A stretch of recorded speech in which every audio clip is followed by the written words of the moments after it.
그 사드 배치에 대해서 동의하지 않는다고 하셨는데 그 사드를 앞으로 어떻게 하느냐에 따라의 의견이 조금 그건 사드는 전략적 한미 군사 동맹 체제를 우리가 기축으로 해서 우리 안보 문제에 대한 구도를 짜야 된다고 난 생각합니다. 네. 우리가 독자적으로 자주국방 이렇게 목표를 가야 되겠지만 전 세계의 질서, 예를 들면 핵 NPT만 조약만 하더라도 각각의 한 국가 내에서 독자적으로 전략을 세울 수가 없는 주제들입니다. 네. 그렇기 때문에 한미 전략 동맹의 긴밀한 전략 플랜들을 짜면서 조정을 해야 합니다. 이것을 지금 딱 하나만 놓고 그것만 놓고 찬반으로 싸워가지고는 이게 답이 안 나옵니다. 네. 그러면 현재 지금 이 사드 문제에 대해서는 지금 우리가 자꾸 그 사실과 다르게 인식돼서 그런데 박근혜 대통령이 북핵 문제 때문에 얼른 사드 들여다가 우리 안전하게 지킬게요. 근데 사실은 그건 박근혜 대통령 말씀이신 거지. 사실은 미국 오바마 대통령의 의회 연설을 보면 실제로 미국의 필요에 의해서 미군 주둔지의 자기 방어 체계로 자기가 집어넣는 겁니다. 네. 그랬을 때 우리의 한미 군사 동맹에 대한 기본 법에 따라서 우리는 땅을 제공하도록 되어 있단 말입니다. 지금 기본적으로 그 협약이. 그래서 땅 제공한 겁니다. 본말이. 네네. 근데 이걸 가지고 지금 저 무기가 우리를 지켜주느냐 마느냐 이렇게 싸우는 것 자체가 사실상 서글픈 일입니다. 우리가 독자적으로 북한의 핵과 미사일에 대해서 어떤 방어 체계를 가질지에 대한 기획과 전략적 무기에 대한 우리의 세팅이 지금 안 돼 있습니다. 네. 그래놓고 지금 현재 한미 군사 동맹에 따라서 우리가 약속하기로 했던 그 미군 주둔군의 우리가 부지 제공하는 협조로 하는 수준의 그 무기를 가지고 우리가 그걸 가지고 지금 찬반에다 이렇게 싸우고 있어가지고 되질 않습니다. 그럼 어떤 입장이세요? 예, 만약에 이 문제를 풀려면 어떤간에 트럼프 간단하게 정리를 해주세요. 예. 미국이 아시아 전략을 대한민국의 이익과 좀 일치시켜내고 네. 그 속에서 미국의 트럼프 행정부와 아시아 군사 안보 체제에 대한 논의들을 다시 이끌어내야 합니다. 제 결론은 한미 일을 통해서 중국 봉쇄 전략으로 가가지고는 우리도 이익이 없고 미국도 이익이 없다는 것이 제 생각입니다. 이 전략 틀을 한반도 이 동아시아의 다자안보 체제로 전환시켜내도록 우리는 노력해야 합니다. 네. 그러려면 이 노력의 가장 핵심 키는 남북이 대화를 해야 합니다. 남북이 먼저 대화에 대한민국이 북한에 대한 대화의 주도권을 가지고서 이 주변 국가에 대한 협상을 이끌어내야 합니다. 네. 근데 사드가 이미 이제 들어오고 있잖아요. 좀 있으면 들어올 거잖아요. 지금 그래서 국민들이 네. 궁금한 거는 그동안 발언하셨던 거에 비춰보면은 되게 진보주의자라고 알려져 있던 거에 비해서 그동안 뭐 기존 정부가 했던 것을 완전히 뒤집을 수는 없다. 뭐 이런 입장이시기 때문에 이게 뭐냐 우리 국민들이 바라는 거는 혹시 사드를 동의한 적이 없기 때문에 원점에서 재검토되길 바란다는 의견도 있거든요. 미국이 가지고 있는 전 세계에서의 또 아시아 진영에서의 군사안보적 어떤 그 전략과 그 전략 동맹의 문제이기 때문에 차기 정부를 이끄는 사람이 그 합의했던 거 기껏 합의하는 것을 갖다가 난 반대다라고 해서 그렇게 해가지고 그걸 그렇게 경하게 움직이면 안 된다는 걸 얘기하는 겁니다. 그래가지고는 외교상의 어떠한 외교 담판에도 실익이 없습니다. 근데 궁금한 거는 차기 정부는 그렇다 치는데 이제 안희정 지사님께서 대통령이 되고 난다면 그렇다면 내 입장은 뭔지가 있어야 될 거 아니에요. 대통령의 입장. 5천만의 안전과 이익을 위해서 필요한 협상이라 한다면 그 필요한 속에서 선택을 해야 합니다. 미국이 가지고 있는 아시아에 대한 전략적 이해관계를 속에서의 우리의 이해관계가 있고 시진핑의 이 봉쇄 전략 속에서 시진핑이 얘기하는 봉쇄 전략에 그들의 이해관계가 있습니다. 이 이해관계에서 어떤 방식의 조합을 만들어낼지에 대해서는 정말로 이것은 우리가 외교 현장에 가 뛰어야 합니다. 그럼 그거가 지금 사드랑은 이렇게 부합한다고 보세요? 그건 여러 가지 변형이 있습니다. 앞으로 변동 여지가 많고 그건 단순하게 고고도 미사일 체제라고 하는 무기 단순한 하나의 체제입니다. 그리고 이 무기 체계의 하나인데 이 문제가 미국의 MD 체제라고 하는 중국의 불신이 있고 그리고 이 문제의 가장 궁극적인 원인은 북핵 아닙니까? 그럼 북핵이면 북한이랑 대화를 해서 무슨 해법을 만들 생각을 해야지. 무기만 잔뜩 서로 들여놓으려고 하면 되겠어요? 미국도 실질적으로 전 세계의 평화를 지키려면 미북 대화를 해야죠. 그러니까 남북 대화를 먼저 그럼 남북 대화와 미북 대화를 통해서 이 문제를 풀어야 합니다. 추후에 풀어야 되는데 지금 해야 된다. 지금 상태에서 지금 이걸 갖다가 반대하는 것은 중국 편이고 찬성하는 것은 미국 편인 것처럼 국론이 분열되는 것이 가장 큰 문제라는 겁니다. 저는 근데 그렇게 생각하진 않아요. 반대하는 게 중국 편, 찬성하는 게 미국 편이 아니고 지금 반대하는 건 사실 국민들의 목소리예요.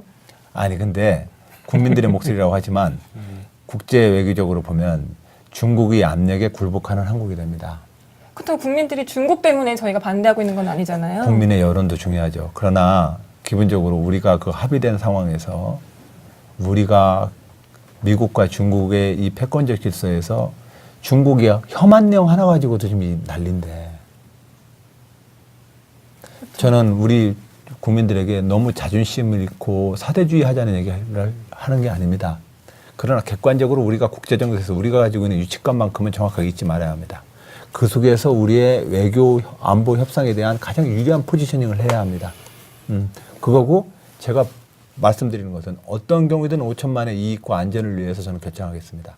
이 말씀. 바란다는 의견도 있거든요. 미국이 가지고 있는 전 세계에서의 또 아시아 진영에서의 군사 안보적 어떤 그 전략과 그 전략 동맹의 문제이기 때문에 차기 정부를 이끄는 사람이 그 합의했던 거 기껏 합의하는 것을 갖다가 난 반대다라고 해서 그렇게 가지고 그걸 그렇게 경하게 움직이면 안 된다는 걸 얘기하는 겁니다. 그래가지고는 외교상의 어떠한 외교 담판에도 실익이 없습니다. 근데 궁금한 거는 차기 정부는 그렇다 치는데 이제 안희정 지사님께서 대통령이 되고 난다면 그렇다면 내 입장은 먼저가 있어야 될 거 아니에요. 대통령의 입장. 5천만의 안전과 이익을 위해서 필요한 협상이라 한다면 그 필요한 속에서 선택을 해야 합니다.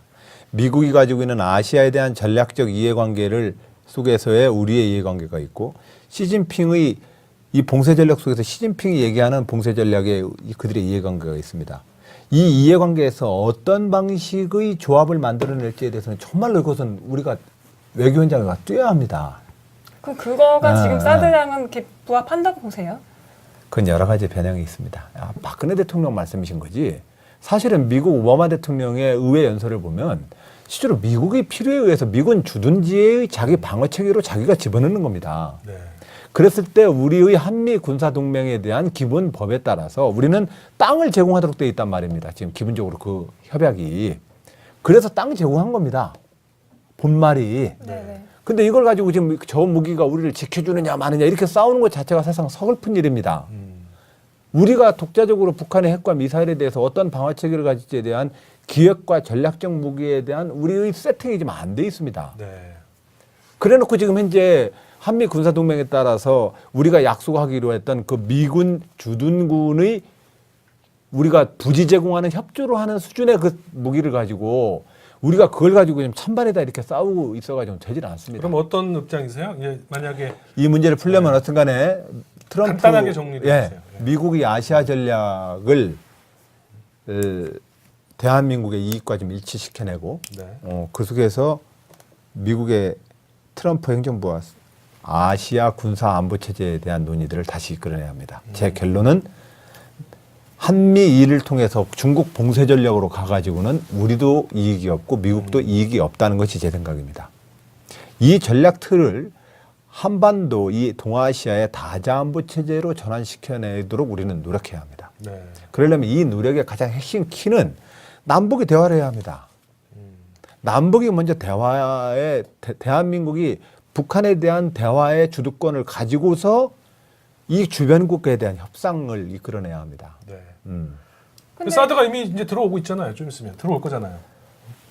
지금 그래서 국민들이 네. 궁금한 거는 그동안 발언하셨던 거에 비춰 보면은 되게 진보주의자라고 알려져 있던 거에 비해서 그동안 뭐 기존 정부가 했던 것을 완전히 뒤집을 수는 없다. 뭐 이런 입장이시기 때문에 이게 뭐냐 우리 국민들이 바라는 거는 혹시 사드를 동의한 적이 없기 때문에 원점에서 재검토되길 앞으로 변동 여지가 많고 그건 단순하게 고고도 미사일 체제라고 하는 무기 단순한 하나의 체제입니다. 그리고 이 무기 체계의 하나인데 이 문제가 미국의 MD 체제라고 하는 중국의 불신이 있고 그리고 이 문제의 가장 궁극적인 원인은 북핵 아닙니까? 그럼 북핵이면 북한이랑 대화를 해서 무슨 해법을 만들 생각을 해야지 무기만 잔뜩 서로 들여놓으려고 하면 되겠어요? 미국도 실질적으로 전 세계의 평화를 지키려면 미북 대화를 해야죠. 그러니까 남북 대화를 먼저 그럼 남북 대화와 미북 대화를 사드 통해서 이 문제를 추후에 풀어야 합니다. 추후에 풀어야 되는데 지금 해야 된다. 지금 상태에서 지금 이걸 갖다가 반대하는 것은 중국 편이고 찬성하는 것은 미국 편인 것처럼 국론이 분열되는 것이 가장 큰 문제라는 겁니다. 저는 근데 그렇게 생각하진 않아요. 반대하는 게 중국 편, 찬성하는 게 미국 편이 아니고 지금 반대하는 건 사실 국민들의 목소리예요. 아니 근데 국민들의 목소리라고 하지만 국제 외교적으로 보면 중국의 압력에 굴복하는 한국이 됩니다. 그렇다고 국민들이 중국 때문에 저희가 반대하고 있는 건 아니잖아요. 국민의 여론도 중요하죠. 그러나 기본적으로 그 사드 배치에 대해서 동의하지 않는다고 하셨는데 그 사드를 앞으로 어떻게 되느냐에 따라의 의견이 조금 그건 다르지 않습니까? 사드는 전략적 한미 군사 동맹 체제를 우리가 기축으로 해서 우리 안보 문제에 대한 구도를 짜야 된다고 는 생각합니다. 네. 우리가 독자적으로 자주국방 이렇게 목표를 가야 되겠지만 전 세계의 질서, 예를 들면 핵 NPT만 조약만 하더라도 각각의 한 국가 내에서 독자적으로 전략을 세울 수가 없는 주제들입니다. 네. 그렇기 때문에 한미 전략 동맹의 긴밀한 전략 플랜들을 짜면서 조정을 해야 합니다. 이것을 지금 딱 하나만 놓고 그것만 놓고 찬반으로 싸워가지고는 이게 답이 안 나옵니다. 네. 그러면 현재 지금 이 사드 문제에 대해서는 지금 우리가 자꾸 그 사실과 다르게 인식돼서 그런데 박근혜 대통령이 북핵 문제 때문에 얼른 사드 들여다가 우리 안전하게 지킬게요. 근데 사실은